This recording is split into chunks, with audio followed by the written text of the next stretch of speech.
Friends, இன்றைக்கி வந்து ரீசனிங்கில் seating arrangement டாப்பிக்கில் இருக்கிற ஒரு கொஷின் தான் பார்க்க போகிறோம். ஓகேங்களா?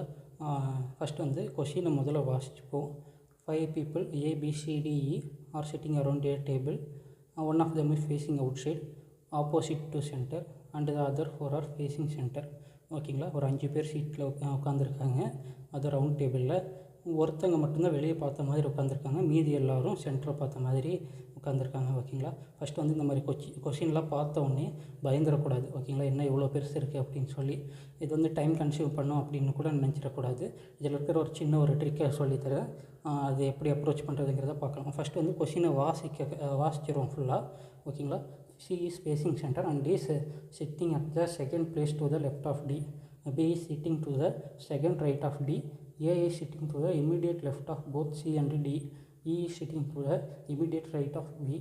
Who among them is facing outside? ஓகேங்களா? ஃபஸ்ட்டு வந்து இந்த கொஸ்டினை வாசிச்சாச்சு. கொஸ்டினில் என்ன சொல்லியிருக்காங்கன்னா 5 பேர் உட்காந்துருக்காங்க. அதில் வந்து யார் வெளியே பார்த்த மாதிரி உட்காந்துருக்காங்க, ஒருத்தர் மட்டும் வெளியே பார்த்த மாதிரி உட்காந்துருக்காங்கன்னு சொல்லி பார்த்தோம். அந்த வெளியே உட்காந்துருக்கிறது யார் அப்படிங்கிறத மட்டும் கேட்டிருக்காங்க. சரிங்களா? இந்த கொஷினை பார்த்த உடனே ஃபஸ்ட்டு எல்லாத்தையும் உட்கார வச்சுக்கிட்டு எல்லாத்தையும் சீட்டையும் அரேஞ்ச் பண்ணி வச்சுட்டு இருக்கக்கூடாது. கொஷினில் என்ன கேட்டிருக்காங்களோ அதுக்கேற்ற மாதிரி அப்ரோச் பண்ணால் மட்டும்தான் இந்த கொஷினை 15 to 20 செகண்ட்ஸில் சால்வ் பண்ண முடியும். ஓகேங்களா? இப்போ வந்து சர்க்குலர் டேபிளில் உட்கார வச்சுருக்காங்கன்னு சொல்லிட்டாங்க. ஒரு சர்க்குலர் டயக்ராம் ஒன்று வரைஞ்சிக்கிறேன்.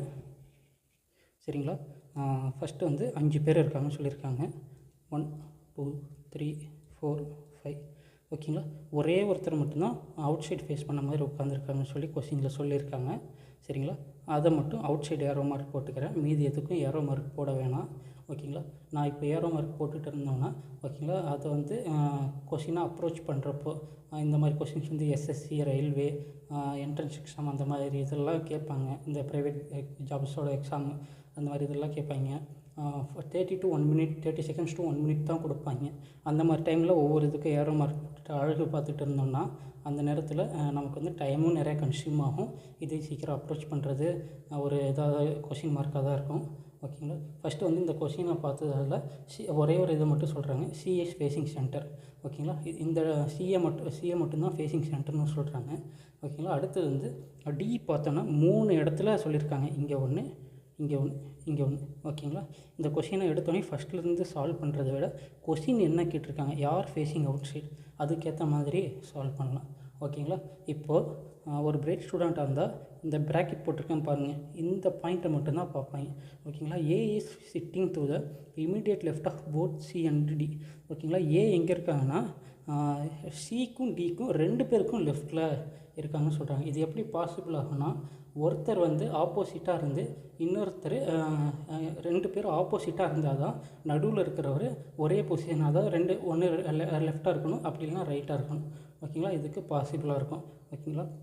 அப்போது சி அல்லது டி இவங்க 2 பேரில் யாரையாவது ஒருத்தர் வந்து நான் வந்து அவுட் சைடாக நான் ஃபிக்ஸ் பண்ணிக்கணும்.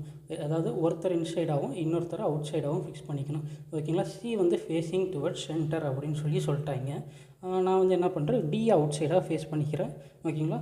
டிக்கு அப்புறம் சி எங்கே இருக்காங்கன்னா second to the left of D. ஓகேங்களா?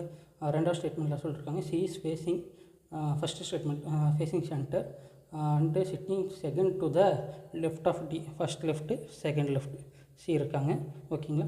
A is sitting to the immediate left of both C and D. 2 பேருக்கும் லெஃப்ட் சைடில் பக்கத்தில் இருக்காங்க அப்படின்னு சொல்லி கொஷின் சொல்லியிருக்காங்க.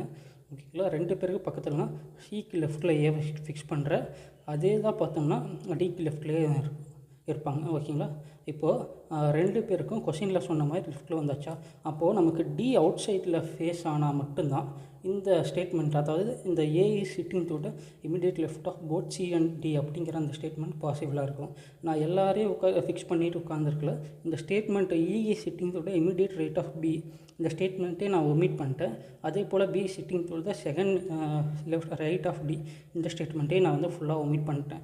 வெறும் ஒரே ஒரு ஸ்டேட்மெண்ட்டு, ஒரே ஒரு phrase, C is facing towards centre, இதை மட்டுமே வச்சு இந்த கொஷினை சால்வ் பண்ணிட்டேன்.